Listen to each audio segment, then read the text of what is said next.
सिकंदर के हाथ पैर बांध करके पुरुष के सामने पटक दिया, हमें उल्टा पढ़ाया गया। उस समय पुरुष ने कहा था, उस समय पुरुष ने कहा था कि सिकंदर, भारतवर्ष जैसे देश पर हमला करने की तेरी हिम्मत कैसे है? क्या भारत का प्राचीन इतिहास नहीं पढ़ा तुमने?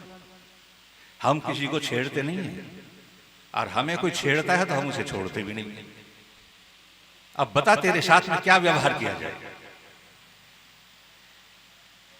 तब सिकंदर ने कहा था कि मैंने सुना है भारत के राजा दयालु होते हैं, देवता लोग यहाँ रहते हैं, आप बड़े बड़े अपराधियों को भी क्षमा कर देते हैं, मैं तो क्षमा चाहता हूं।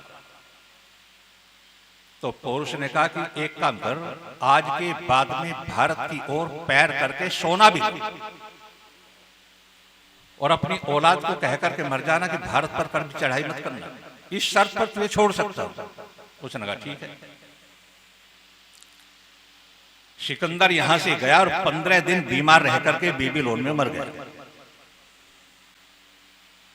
लेकिन ठीक इसके 25 साल बाद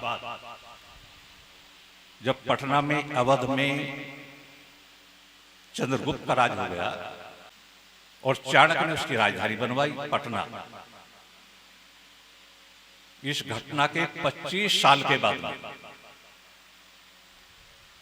सिकंदर का जो सेनापति था, आपने नाम सुना होगा, शैल्यूकस, और शैल्यूकस ने भारत पर चढ़ाई कर दी चंद्रगुप्त पर। चंद्रगुप्त से 3 घंटे युद्ध हुआ, और 3 घंटे के युद्ध में सेना मार दी, आदि भाग गई, और शैल्यूकस को पकड़ करके पेड़ से बांध दिया, और बांध करके चंद्रगुप्त ने तलवार निकाल करके कहा कि देख, सिकंदर शर्तों पर छोड़ा गया था, लेकिन सारी शर्तों को तोड़ करके तू फिरा, इसलिए तुझे कत्ल करता हूं। तो चाणक्य बीच में आ गया, और चाणक्य महाराज ने कहा कि चंद्रगुप्त इसे मारो,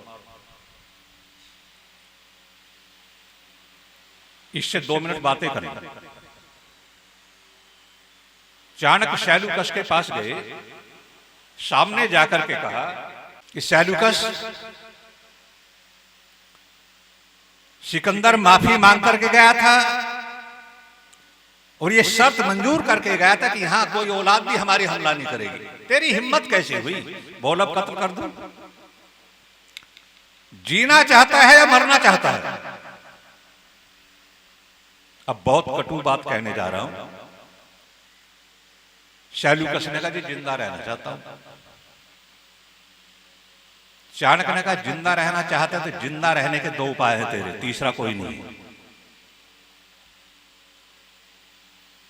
और पहला उपाय सबसे बढ़िया रहेगा। उपाय यह है कि तेरे साथ तेरी बेटी आई, उसकी बेटी का नाम था हेलन, और एक नाम उसका और पढ़ोगे कार्शिका। चाणक्य ने कहा तेरे साथ में तेरी बेटी आई है हेलन, हेलन का विवाह चंद्रगुप्त से कर दे तो तुझे जिंदा छोड़ दूंगा, वरना भी सर कलम करूंगा। बोल स्वीकार है? शैल्यूकस ने कहा जी स्वीकार है। उसी समय वेदी बनाई गई और चंद्रगुप्त के साथ में शैल्यूकस की बेटी का विवाह हो गया। जब विवाह का कार्यक्रम संपन्न हो गया तो शैल्यूकस ने कहा महाराज अब तो अपने वतन को जा सकता हूं, चला जाऊं? चाणक्य ने बहुत गजब की बात कही। उसने कहा चले जाओ, तुम अपने वतन को जा सकते हो, लेकिन एक बात याद रखना, तेरी बेटी चंद्रगुप्त की पत्नी बन गई है। एक विवाह का पहले भी हो चुका है चंद्रगुप्त का। अब तेरी बेटी जो चंद्रगुप्त की पत्नी बनी है तो कल को इसके बच्चे भी होंगे, लेकिन याद रखना तेरी बेटी के पेट से जो बच्चा होगा मैं उसे भारतवर्ष का राजा नहीं बनने दूंगा। तो शैल्यूकस ने यह कहा कि जब मेरी बेटी तुम्हारी वधू बन गई, तुम्हारे बेटे की समझो चंद्रगुप्त की पत्नी बन गई, तो उसका बेटा राजा क्यों नहीं बनेगा? चाणक्य जैसा व्यक्ति आज आवश्यकता है। चाणक्य ने कहा कि शैल्यूकस, तू विदेशी, तेरी बेटी विदेशी, और इससे जो बेटा पैदा होगा वो आधा विदेशी तो जरूर होगा। और यदि वो इस देश का राजा बन गया और तेरी बेटी ने उसके कान में फूंक मार दी तो दोबारा से मेरे देश को गुलाम बना सकता है। इसलिए तेरी बेटी का बच्चा भारत का राजा नहीं बनेगा। कान खोल करके सुन लो, सोनिया विदेशी, राहुल विदेशी। ये चाणक्य की बात बता रहा हूं आपको।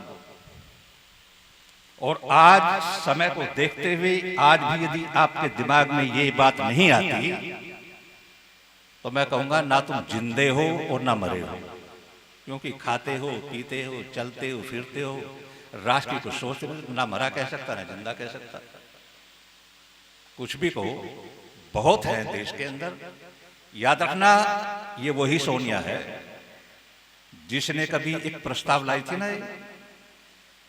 कि यदि किसी हिंदू का मकान खाली है और मुसलमान उसमें किराए के रहने के लिए जाता है तो हिंदू उसे किराए पर मकान देने के लिए मना नहीं करेगा। और यदि वो मना करता है और मुसलमान इस बात का मुकदमा करता है तो हिंदू को जेल जाना पड़ेगा। किसी शहर में, किसी गांव में यदि हिंदू मुस्लिम दंगा होता है तो हिंदू को ही स्पष्ट रूप से दोषी ठहराया जाएगा। क्योंकि मुसलमान तो अल्पसंख्यक है, अल्पसंख्यक दंगा नहीं करते। ऐसी ऐसी बीसियों बात थी। उस समय भाजपा यदि विपक्ष में ना होती तो लागू हो गया होता और यहां औरंगजेब का राज आ गया होता। उसने बहुत हिम्मत करके इसको लागू नहीं होने दिया था। और यदि वो आते हैं तो लागू होने फिर उसे कोई नहीं रोक सकता। मैं आपसे इसलिए कह रहा हूं क्योंकि अब जैसे कभी सुभाष ने बर्मा की धरती पर खड़ा होकर के कहा था ना, सेना को संबोधित करके कहा था सुभाष ने, दोस्तों दिल्ली की ओर से जो हवा आ रही है उन हवा के झोंकों में मुझे भारत माता के रोने की आवाज आ रही है। ऐसा लग रहा है जैसे भारत माता रो रो करके कह रही कि सुभाष कितना समय बाकी है जब मैं गुलामी से मुक्ति पाऊंगी। वो कौन सा, आज भी आप यदि देखेंगे गौर से तो देश के वातावरण, वायुमंडल से तुम्हें भारत माता के चीखने की आवाज आएगी। राम और कृष्ण की धरती पर जहां दिन निकलती करोड़ों गाय कट जाती हों, हजारों लड़कों से, ये तो तब है जबकि अभी राज अपना है।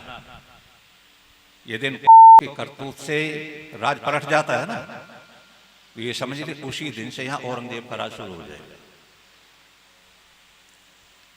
आप वेद पढ़ो, शास्त्र पढ़ो, लेकिन मैं आपसे निवेदन करूंगा, एक हाथ में शस्त्र है, शास्त्र है, एक में शस्त्र का होना भी जरूरी है। एक हाथ में माला, माला जपो, लेकिन एक हाथ में माला तो दूसरे में भाला,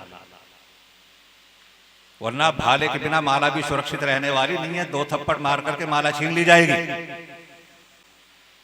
एक हाथ में माला हो, एक हाथ में भाला, एक तरफ ज्ञान की गंग बहे, एक तरफ लहू का नाला। और वतन की आबरू के साथ जो खिलवाड़ करते हैं, करो वतन से बाहर उनको, कर दो उनका मुंह काला। ये तुम्हारे अंदर बात बैठे और यदि उसी अहिंसावाद को लेकर के चलते ना, कोई एक गाल पर थप्पड़ मारे तो दूसरा गाल भी कर दो, चलो दूसरा गाल भी कर दिया, दूसरे पर भी जड़ दिया, तो तीसरा गाल कहां से लाओगे? गाल तो 2 ही हैं, फिर तो सिर पिटेगा ना। इस तरह से आज तक बचा हुआ किसी का कायर आदमी बहादुर का दुश्मन होता है और चोर चांद का दुश्मन होता है। वो सोचता चांद ना निकले तो चोरी करने का मजा ही होगा। व्याभिचारी भी दुश्मन होता है और बेईमान ईमानदारों का दुश्मन होता है। इसी प्रकार से जो कायर लोग हैं वो वीरों की बहादुरी के दुश्मन होते हैं। आप ये बताओ इस देश में से आज मैं क्या बोल रहा हूं, मेरे बोलने से पहले नहीं देखा क्या? आप ये बताओ यहां ये मंच है और मंच पर मैं बैठ करके भगवान का ध्यान करता हूं। और मुझे पता है कि ऊपर कच्चे धागे में बंधी हुई तलवार लटक रही है। यदि हवा का झोंका आया तो धागा टूट जाएगा, तलवार खोपड़ी में घुसेगी। तो बताओ मेरा ध्यान तलवार में रहेगा, भगवान में रहेगा? तलवार में रहेगा ना। इसीलिए मास्टर जी कह रहे थे जिसका वतन सुरक्षित नहीं, जिसका घर सुरक्षित नहीं। और ये देख लो जहां बैठ करके भगवान का भजन करना है तो ये देख लो ये जगह सुरक्षित है या नहीं।